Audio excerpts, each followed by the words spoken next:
Naqşilari sababli tutqun qilingan Uyg'ur naqshchi. Yaşar Şöhret Uyg'ur rap naqshchisi va naqshi teksti yozuvchisi. U naqshi teksti orqali oshqo'llikni kuylash jinoyati bilan Sharqi Turkistonda 3 yillik qamoq jazosiga hukm qilingan. Erkin Asiya radiosi uning 2024-yili 6-oyda jazoga hukm qilinganligini xabar qildi. Ammo bu xabar bu yilning beshida xalqaro jamoatchilikka oshkorlandi.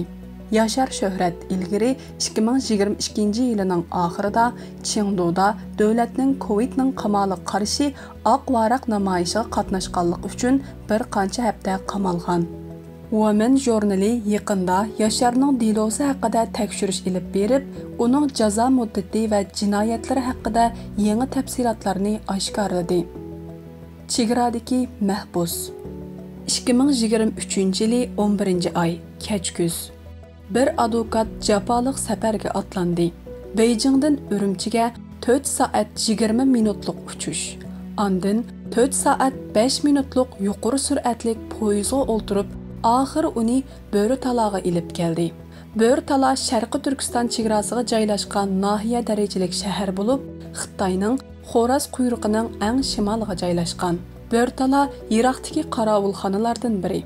Beijingdan 3282 kilometr uzoqlikda.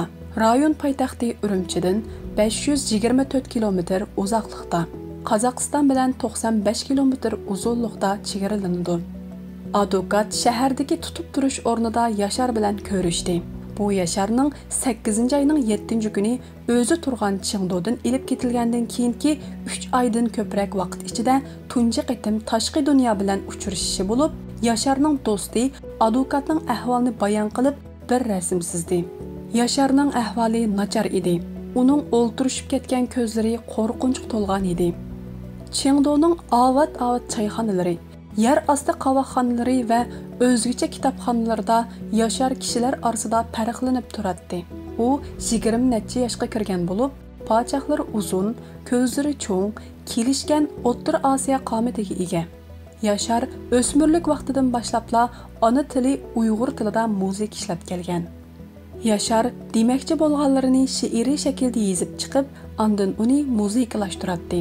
Yaşarning boshqa rapchilardan alohidaligi uning tekstlari Uyg'urcha edi.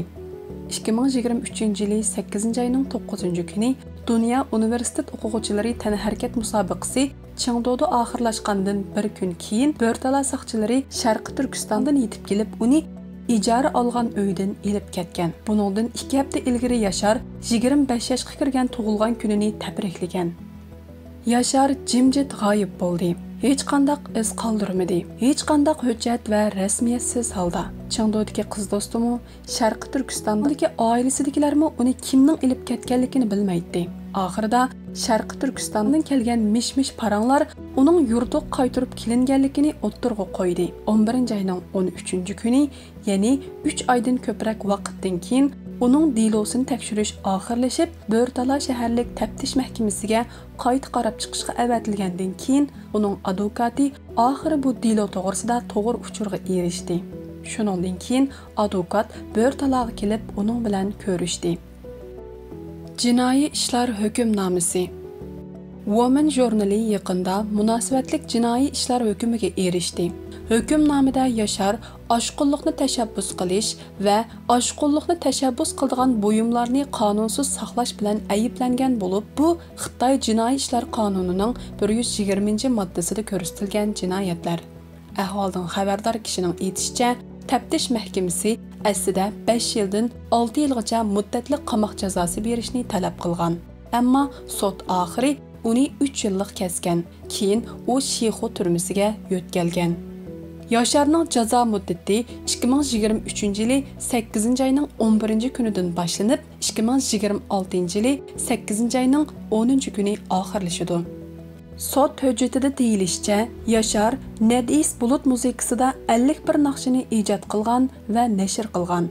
Bu naqshlardan 42si 2017-yili oktyabrdan 2023-yili 8-oygacha bo'lgan oralıqda asabiylikni ilgari suradigan masala bor naqshlar deb bekitilgan. Təftiş məhkəməsi yana Yaşarni 2020 yilidan 2023 yilga qadar Şinjan təşviqat nazoratining rasmiy hujjati bo'yicha masalasi bor deb qaralgan va terror fikrlarini yoki diniy oshqunlikni tashabbus qiladigan 8 parcha elektronlik kitobni to'rdan sotib olish uchun VPN ishlatgan deb ayblagan. Cheklangan bu kitoblarda Zordun Sabirning Ona yurt va Turg'un Almasning Uyg'urlar nomli asari bor. Xitoy 2015 yildan boshlab Uyg'urlarni qattiq boshqarishni yo'lga qo'ydi.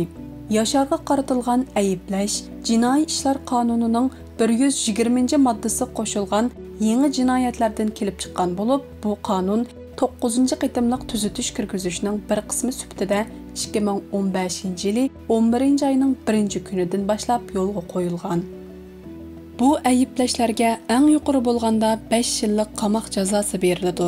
Bu qonun tuzitilib, uzun o'tmay, shu yili 12-oyning 27-kuni mamlakatning xalq qurultiyi Jonghua Xalq Jumhuriyatining terrorlikqa qarshi turish qonunini ma'qulladi.